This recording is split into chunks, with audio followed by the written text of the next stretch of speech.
எப்படி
board plate கட்ட வச்சுக்காங்க.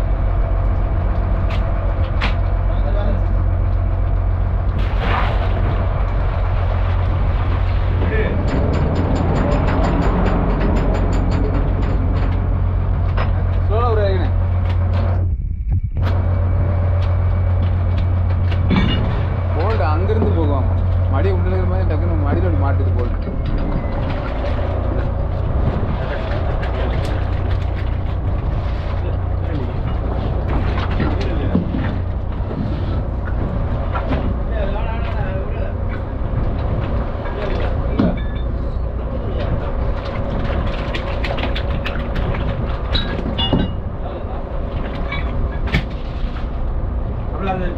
போடியா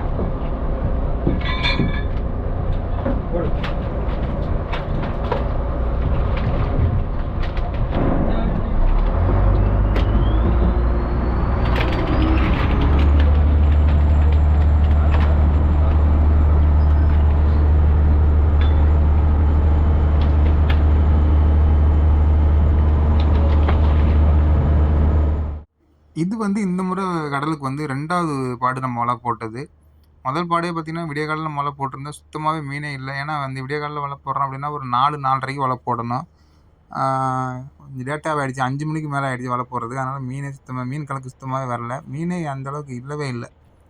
அதுக்கு பிறகு 2வது முறை வந்து நம்ம வலை போட்டிருந்தோம். பார்த்தீங்கன்னா, ஃபுல்லாவே ஜெல்லி ஃபிஷ் தான். இதுதான் சொரின்னு சொல்லுவோம். இதுதான் வந்து பார்த்தீங்கன்னா, கிட்டத்தட்ட ஒரு 1 மாசமா இப்போ ஜூன் 15ஆம் நம்ம வந்து கடலுக்கு வந்தோம். அதுலேருந்து பார்த்தீங்கன்னா, இப்போ கிட்டத்தட்ட இப்போ 1 மாதம் ஆயிடுச்சு. 1 மாதமா ஃபுல்லாவே அந்த எல்லா இடத்துலையுமே இந்த சொறி தான் அதிகமாவே இருக்குது.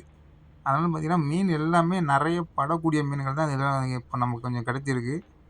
பார்த்தீங்கன்னா, எல்லாத்துலேயுமே 4, 5, 2, 3 இந்த மாதிரி தான் கிடைச்சிருக்கே தவிர, மீன் அதிகமா கிடைக்கல. இப்போ பார்த்தீங்கன்னாலே வந்து ஓரளவுக்கு பகல் டைமில் இந்த சொறி வந்து ஒரு 1/2 மணி, 1/4 மணிக்கு அந்த அளவுக்கு ஏறுனுச்சு. இதே நைட் டைமில் பார்த்தீங்கன்னா, 1 மணிக்கு ஃபுல்லா ஏறுது. ஆனா நைட்டில் கொஞ்சம் மீன் இதை விட கொஞ்சம் அதிகமாகவே மீன் கிடக்கு. ஆனால் பார்த்தீங்கன்னா, சொறி வந்து ஃபுல்லாக இருக்குது. மடி ஃபுல்லாக ஏறுது. சில நேரங்கள்லாம் பார்த்தீங்கன்னா, மடியே பிச்சுட்டு போயிடுது. அந்த அளவுக்கு சொறி ஏறுது.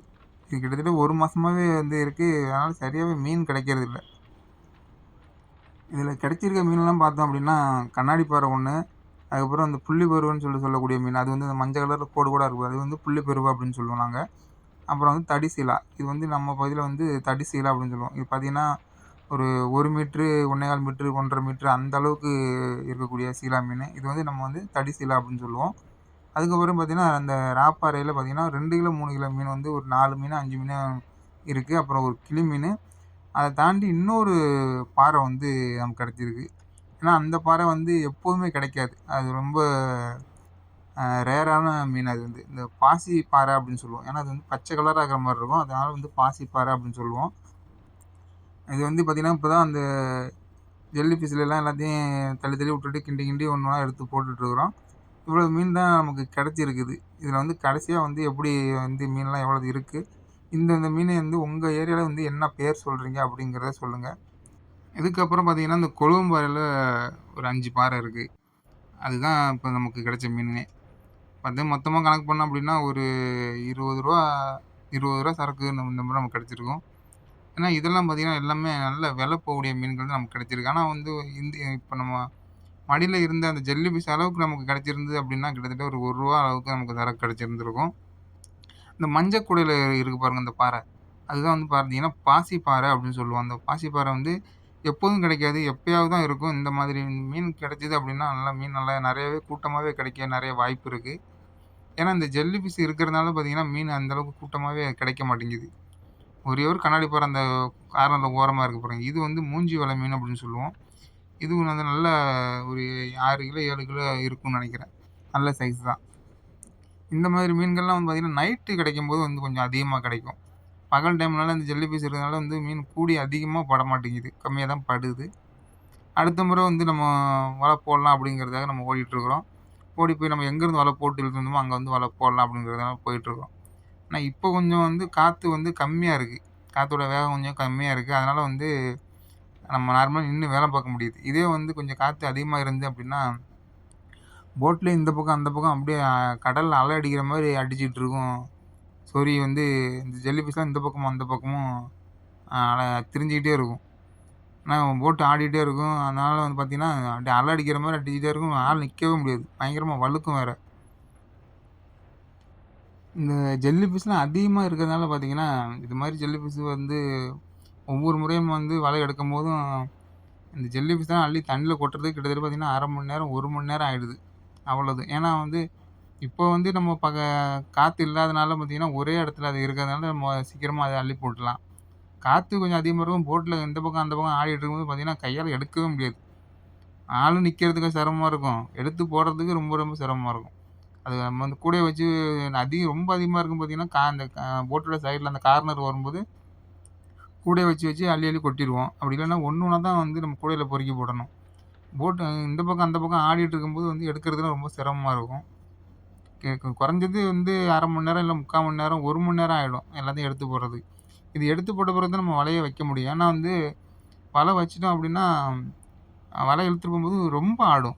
நம்ம சாதாரணமா வலை இழுக்கும்போது இழுக்காம இருக்கும்போது வந்து ஆடுறத விட, வலை இழுத்துட்டு போகும்போது ரொம்ப ஆடும். ஏன்னா, நம்ம அந்த இழுத்துட்டு போற இதுக்கும் காத்து வந்து ஒரு பக்கமா வீசுற மாரி இருக்கும். போட்டோட சைட்லயே வந்து காத்து வீசுற மாரி இருக்கும். அதனால போட்டு ரொம்ப ஆடும். எடுத்து போறதுல ரொம்ப ரொம்ப சிரமமா இருக்கும். இப்போ நம்ம பார்க்க போற மீன பார்த்தீங்கன்னா, இந்த மீனுக்கு வந்து உங்க ஏரியால வந்து என்ன பேர் சொல்றாங்க அப்படிங்கிறத வந்து கமெண்ட்ல சொல்லுங்க. இத வந்து நாங்க வந்து பெருசா எதுவும் பேர் சொல்லிலாம் நம்ம சொல்ல மாட்டோம். இது வந்து நம்ம பார்த்தீங்கன்னா, கருவாட்டு மீன் தான். எதுக்காக வந்து அந்த அதோட மூக்க வெட்டுறோம் அப்படின்னா, நம்ம பாக்ஸ்ல வந்து வைக்கும்போது பார்த்தீங்கன்னா, ரொம்ப இடைஞ்சலா இருக்கிற மாரி இருக்கும். அதனால வந்து பார்த்தீங்கன்னா, அந்த மூக்க வந்து வெட்டி தான் வைப்போம்.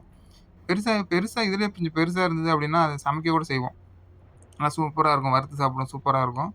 ஆனா இதோட பேர் வந்து என்னன்னு எனக்கே சரியா தெரியல. ஏன்னா ஒருத்தவங்க ஒரு ஒரு மாதிரியா பேர் சொல்லுவாங்க. இது வந்து பார்த்தீங்கன்னா, பெருசா இருக்கும். பார்ல வந்து பெருசா கிடைக்கும். அது வந்து பார்த்தீங்கன்னா, சமைச்சு சாப்பிட சூப்பரா இருக்கும். எப்பயாவது வந்து பெருசா கிடைச்சது அப்படின்னா, வறுத்து தான் சாப்பிட நல்லாருக்கும். இது வந்து என்ன பேர் சொல்லுவாங்க அப்படிங்கிறத, இந்த மீனோட பேர் தெரிஞ்சுச்சு அப்படின்னா கமெண்ட்ல சொல்லுங்க. இது மாதிரி இன்னொரு மீன் இருக்கும். இந்த வெள்ளையும், பச்சை, நீல கலரு வயித்து பகுதிலாம் பார்த்தீங்கன்னா, வெள்ளையா இருக்கும். முதுகு பக்கமும் பச்சையும், நீலமும் கலந்த மாரி இருக்கும். அந்த மீன் வந்து கலிங்காம் அப்படின்னு சொல்லுவோம். இது வந்து என்ன மீனு? என்ன பேர் சொல்றாங்க அப்படிங்கிறது தெரியல. உங்க ஏரியால இந்த மீன் வந்து பட்டுருந்துச்சு அப்படின்னா, கிடைச்சது பார்த்துருந்தீங்க அப்படின்னா என்ன பேர் சொல்றாங்க அப்படிங்கிறத மறக்காம கமெண்ட்ல சொல்லுங்க.